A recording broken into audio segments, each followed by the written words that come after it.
सूरह ज़ारियात में अल्लाह ताला की बाबरकत बुलंद आवाज़ सुनाई देती है कि मैंने जिन और इंस को सिर्फ और सिर्फ अपनी इबादत के लिए पैदा किया। अब इस इबादत के मफहूम लोग खोल देते हैं। कोई कहेगा जी इबादत नेकी है जी, कोई कहेगा जी लोगों के काम आना इबादत है, कोई कहेगा जी गौरव फिक्र इबादत है। यार सारी बातें ठीक है, इबादत इबादत है, इसको सादा लफ्जों में क्यों नहीं ले लेते?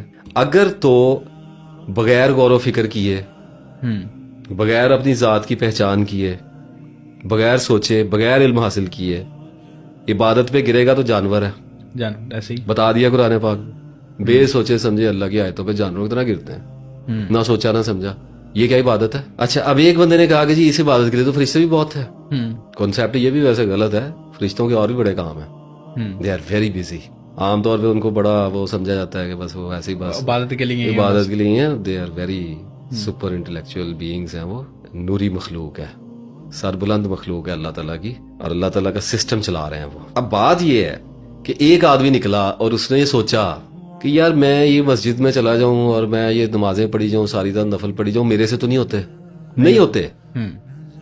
आप क्या कर सकते हैं कि आप सारी रात नफल पढ़ते रहें? अच्छा, अब इसके कॉन्ट्रेरी जब हम देखते हैं जिन बुजुर्गाने दीन का हम जिक्र सुनते हैं, सूफिया कराम का सुनते हैं, उलमा कराम भी बहुत सारे ऐसे गुजरे जिन्होंने बहुत ज्यादा इबादत की है, no doubt about it, very hard standard set करके गए। वो कैसे कर गए? देखें, सच्चाई वो है जिसका सबूत मेरे पास है। तो अब मेरी सच्चाई तो ये है कि मुझसे तो सारी रात नहीं नवाफिल में खड़ा हुआ जा रहा, तो इसका मतलब ये है कि कुछ गड़बड़ है, मैं मकसद हयात समझने में नाकाम रह गया हूँ। तो अब मैं दूसरे मकसद हयात को लूंगा, मैं कहूंगा नहीं जी मैं जरा गौरव फिक्र करता हूँ, मैं जरा देखता हूँ कि मैं किस लिए इस दुनिया में आया। अब शुरू हुआ गौरव फिक्र। जब गौरव फिक्र शुरू होगा तो पहले लिटरेचर में से गुजरेगा, हर एक का एक तरह का ही रास्ता है। ऐसे ही है। मैं बार बार कहता होता हूँ आपका बच्चा है, मेरा बच्चा है, प्राइवेट बच्चे हैं अपने अपने, लेकिन हैं तो बच्चे ना। ऐसे ही बच्चा तो बच्चा है। आपकी तकलीफ है, मेरी तकलीफ है, प्राइवेट है, लेबल्ड एज प्राइवेट, तकलीफ है ऐसी, ठीक है। तो निकलेंगे तो एक तरह के रस्तों से गुजरना है ना, तो वो चलेंगे बानो कुदसिया, अशफाक अहमद, ये वो सारे लटरम पटरम ये इधर से चीजें निकलेंगी, तो करते कराते फिर वो रूहानियत में घुसेंगे और फिर मुराकबे वगैरह और ये चिल्ले शिल्ले सारे, और फिर इन चीजों से गुजराते आदमी के पास अगर सालिक सच्चा है, अगर ऑनेस्ट है और वाकई इस मामले को समझना चाहता है, देखें हम इस दुनिया में क्यों आए हैं, हमारा मकसद हयात क्या है? इतनी बार ये सुना सवाल, समझ ही नहीं आता था कि आखिर क्या है। एक ब्लरी सा एक विजन सा आता था कि अच्छा इसलिए आए हैं, इसलिए रूहानियत के लिए आए हैं, ये जो वली है ये जिंदगी का मकसद है। खुद नहीं समझ में, अपनी सच्चाई नहीं समझ में आती। अब निकले तो मुराकबों से जाएंगे, हर चीज से जाएंगे, और एक वक्त आएगा अगर सच्चा है तो सबसे हाईएस्ट फॉर्म ऑफ स्पिरिचुअलिटी तक पहुंचेगा। वो है प्योरिफिकेशन ऑफ द सेल्फ, अपने आप की पहचान। हमने आपको दीन के एक खास तरीके पर कर दिया। आप सल्लल्लाहु अलैहि वसल्लम को अल्लाह ताला ने कुरान पाक में कहा, क्या तरीका था? रिचुअल्स पे चल रहे थे मज़ाहब सारे, बंदिशों में थे, तपस्याओं में फंसे हुए थे, निर्वाणों में, इरफानों में, पता नहीं किधर किधर फंसे हुए थे, जोग ले रहे थे। तो अल्लाह ताला ने आपसे कहा कि हमने आपको दीन के खास तरीके पे किया है। वो तरीका क्या था? 11 बार कसम खाई अल्लाह ताला ने सूरह शम्स में, और फरमाया कामयाब हो गया वो जिसने अपने नफ्स को पाक कर लिया, और मारा गया वो जिसने अपने नफ्स को पोल्यूटेड कर लिया, आलूदा कर लिया। इसका मतलब है हाईएस्ट फॉर्म ऑफ स्पिरिचुअलिटी जो है वो मेरे करैक्टर की प्योरिफिकेशन है। सेल्फ यानी कि नफ्स, बार बार कुछ बातें कही जानी पड़ती हैं, रिपीट करने की आदत नहीं है, लेकिन अब चूंकि जब से ये वीडियोस वाले काम में आना पड़ गया, उस वक्त से एक बात तो साफ जाहिर हो गई कि बाज बातें अक्सर दोहरानी पड़ेंगी। तो जो मेरा करैक्टर है, जो मेरा सेल्फ है, जो मेरा नफ्स है, वो मेरी आदतें हैं, हैबिट्स हैं, जिनको मैं रोजाना दोहराता हूँ। डेली रूटीन है। बार बार कहा, आप देखें ना, मुझे सिगरेट पीने की आदत है, पिछली वीडियो में भी एक में बताया था कि ये मेरे करैक्टर को स्मोकर बनाती है। नासिर इफ्तिखार एक स्मोकर है क्योंकि वो स्मोकिंग करता है, और वो स्मोकिंग रोजाना करता है, और वो रोजाना उसको बार बार करता है। ये चीज मेरा करैक्टर है। नासिर इफ्तिखार एक नमाजी है क्योंकि वो नमाज को रोजाना पढ़ता है, बार बार पढ़ता है। ये करेक्टर। नासिर इफ्तिखार तस्बीह करने वाला है क्योंकि वो तस्बीह बार बार करता है। नासिर इफ्तिखार एक बाप है क्योंकि उसके बच्चे हैं जिनको वो रोज पालता है। तो जो भी काम मैं रोजाना की बुनियाद पे बार बार करता हूं और करते ही चला आ रहा हूं और करते ही रहूंगा, वही मेरा करेक्टर है, यही मेरा सेल्फ है, यही मेरा नफ्स है। कितना सादा सा हो गया।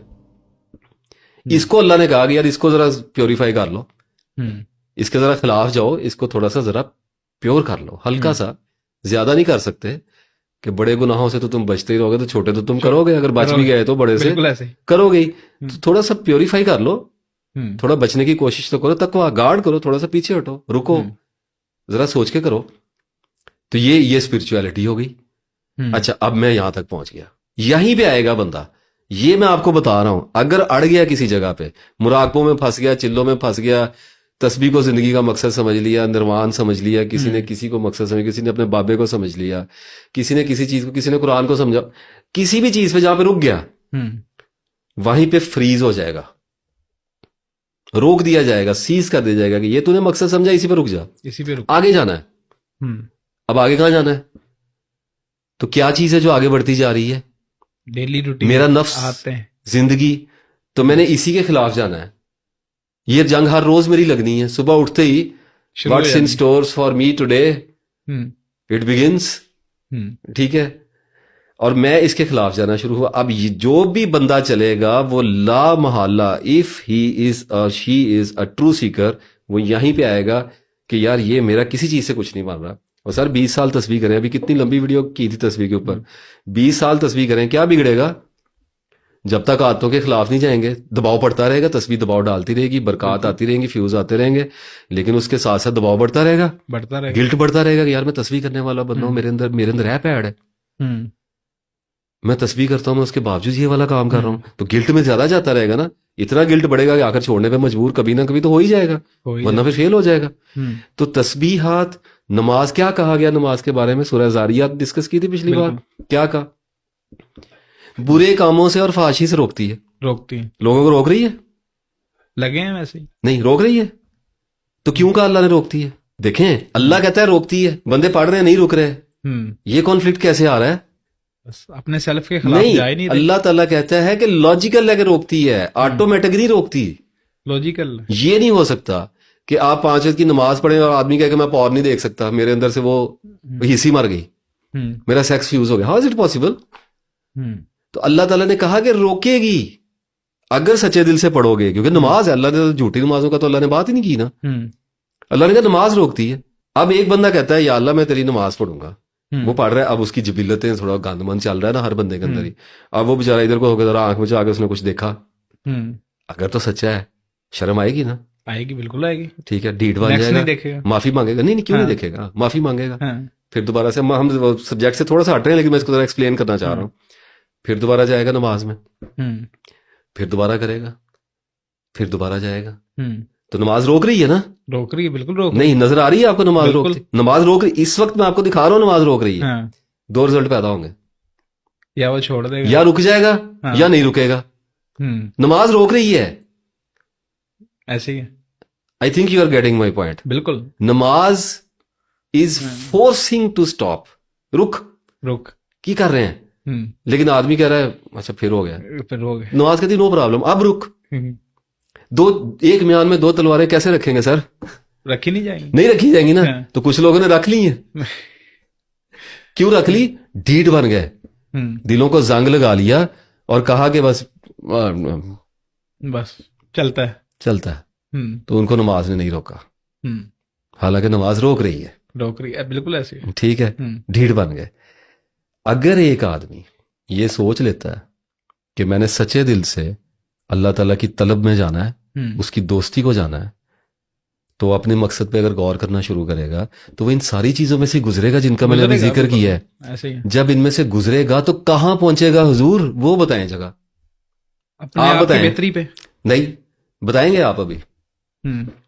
सेल्फ पे पहुंचेगा, पहुंच गया, आ गया प्योरिफिकेशन पे, स्टार्ट कर दी प्योरिफिकेशन, आ गया ना जंग में। आदमी जब पूरी तवज्जो से, जब अज़म के साथ बरूए कार आने का फैसला कर लेना, तो फिर बरूए कार आता है ऐसे। कहते हैं ना चढ़ गई सिर नूं, हम्म ठीक है।